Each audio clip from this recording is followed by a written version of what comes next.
O tym, co wydarzyło się na Zieleniaku, mówiono niewiele. Ofiary określano ogólnie. Ludność cywilna, ogromne zbrodnie, setki zamordowanych i tysiące wywiezionych do Pruszkowa, Rosjanie, ronowcy, granaty w piwnicach, rzeź, krótkie słowa połączone milczeniem i wyparciem. Nie mówiono o tym, bo jak nazwać coś, czego nie sposób pojąć? Porównywanie sprawców tamtych wydarzeń do zwierząt przyniosłoby jedynie ujmę zwierzętom. Zwierzęta się tak nie zachowują. Takie zbrodnie nie są częścią ich świata. Takie zbrodnie są sprzeczne z naturą. Długo o tym milczano, chciano zapomnieć i miano do tego prawo. Nie zamierzamy dzisiaj rozdrapywać ran. Nie wiemy nawet, czy uda nam się opowiedzieć o tym, co wydarzyło się wtedy na Ochocie. Ale spróbujemy.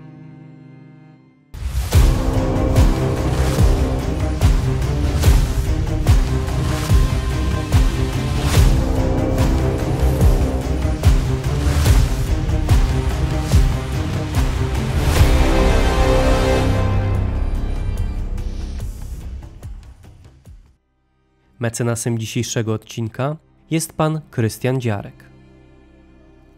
Powstanie na Ochocie zakończyło się całkowitą klęską. Słabo uzbrojeni Polacy nie byli w stanie zająć żadnych ważniejszych obiektów. Zmobilizowane niemieckie oddziały wespół z formacjami kolaboracyjnymi bez przeszkód zdołały złamać słabą linię obrony powstańców, którzy albo polegli, albo wycofali się do pobliskich lasów. Ludność cywilna została pozbawiona jakiejkolwiek opieki, za to została skazana na gniew Niemców i współpracujących z nimi oddziałów kolaboracyjnych, których członkowie, w myśl rozkazu Heinricha Himmlera, byli gotowi na to, aby wymordować wszystkich Polaków. W tym zbrodniczym procederze szczególnie aktywni byli członkowie formacji SS Rona, którzy pojawili się na Ochocie już 4 sierpnia. Żołdactwo wchodzące w skład Rony, czyli Ruskiej Oswobodzicielskiej Narodnej Armii, nie zasługuje na możliwość nazwania ich żołnierzami.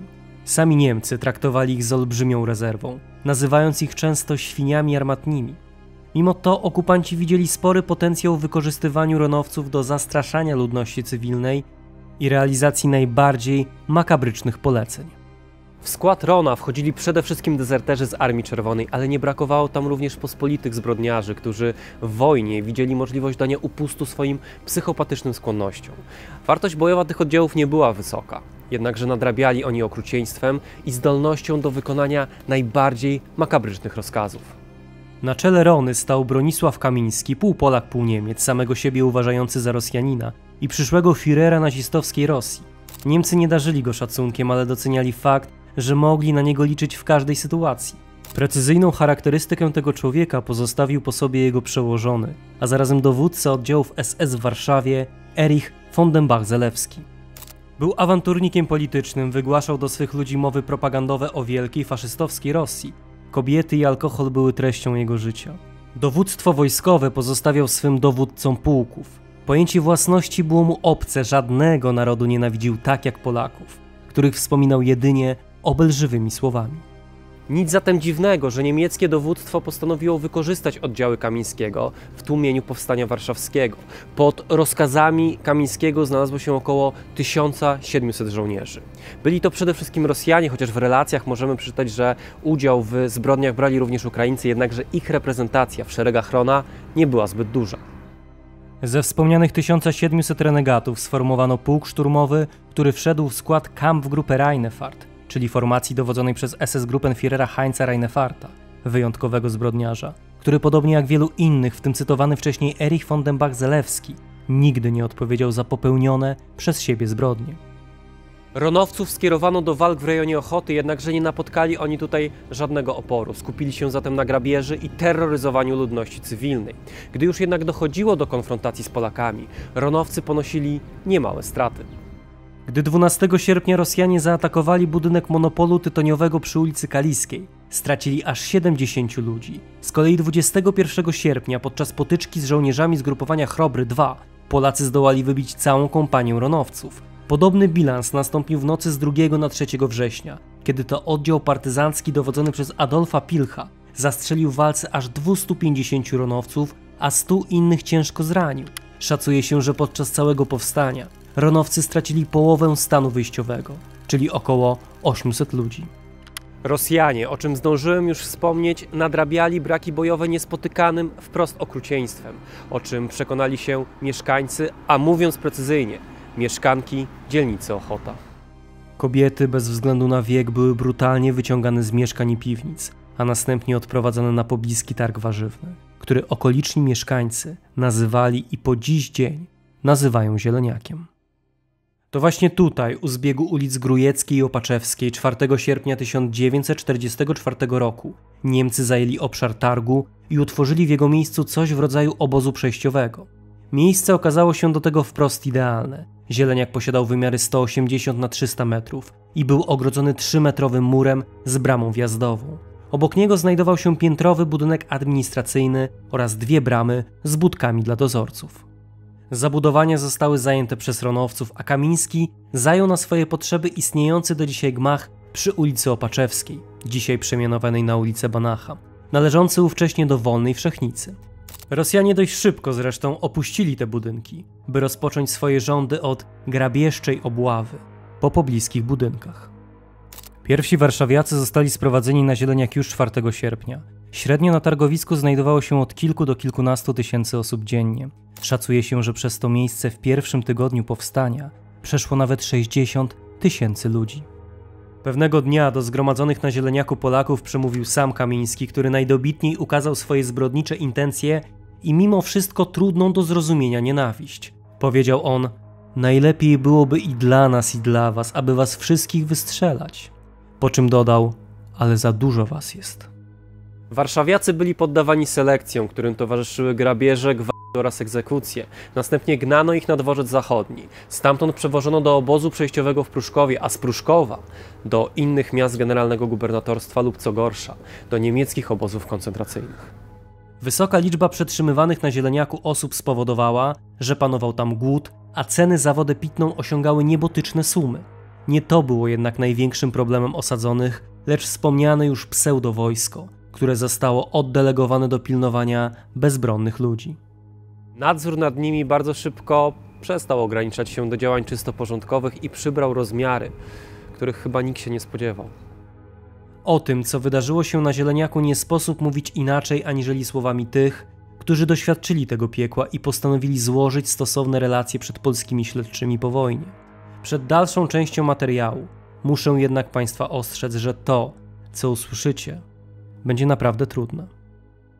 Jedna z Polek, Wanda Rygiel, zapamiętała następującą scenę.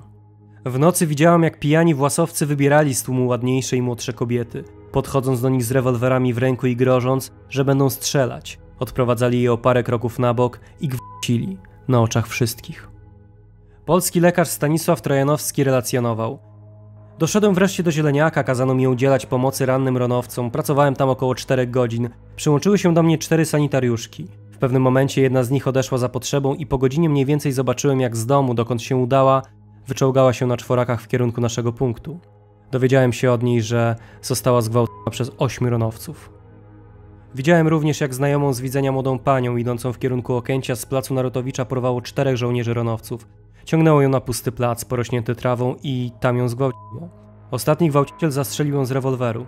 Podczas gwałtu zwróciłem się z prośbą o interwencję do oficera niemieckiego, majora lotnictwa, aby ratował ową kobietę. Ten mi z cynizmem odpowiedział, że oni jej nie gwałcą, tylko szukają broni pomiędzy nogami.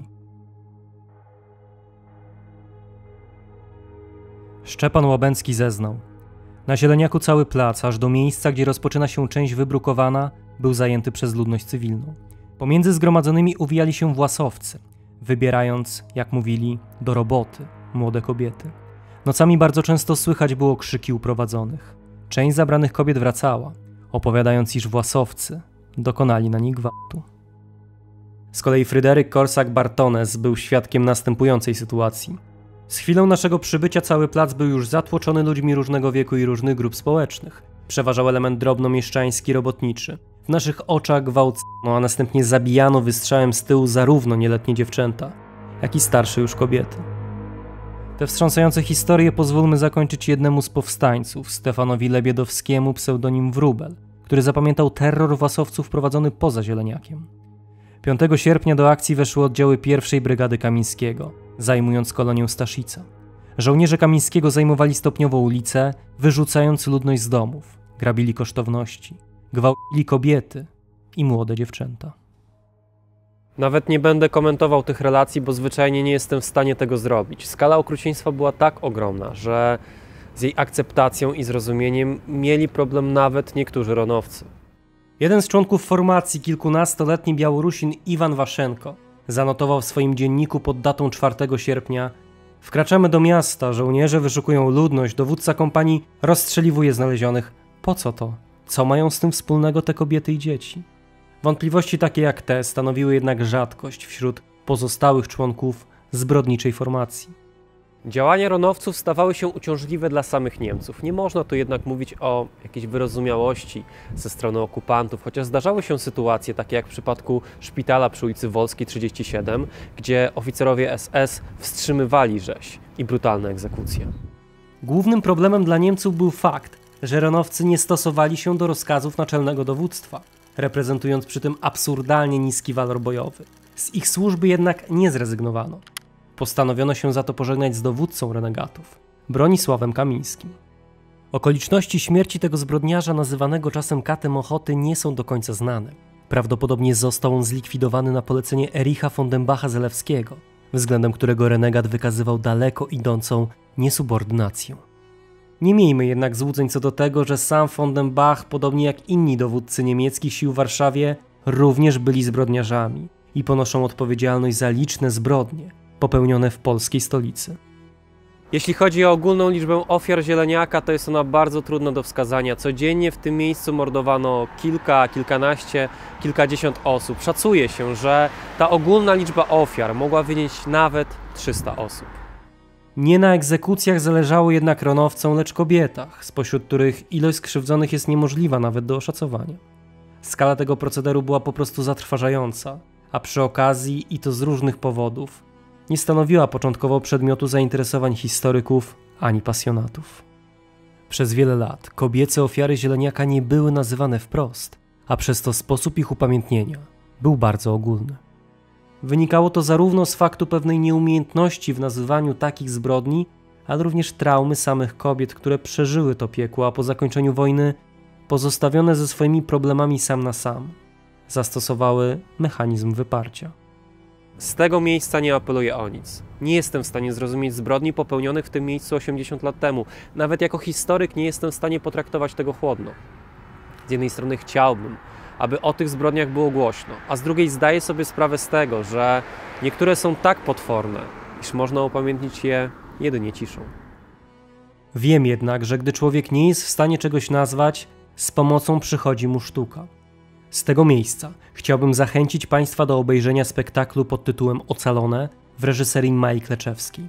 Ten wyprodukowany przez Dom Spotkań z Historią, odgrywany przez Agnieszkę Przepiórską monodram, którego fragmenty mogliście Państwo zobaczyć dzisiaj na ekranie, w dobitny sposób ukazuje widzowi to, co 80 lat temu wydarzyło się na warszawskim Zieleniaku. Ze swojej strony bardzo serdecznie dziękuję Państwu za uwagę i do zobaczenia w kolejnym odcinku.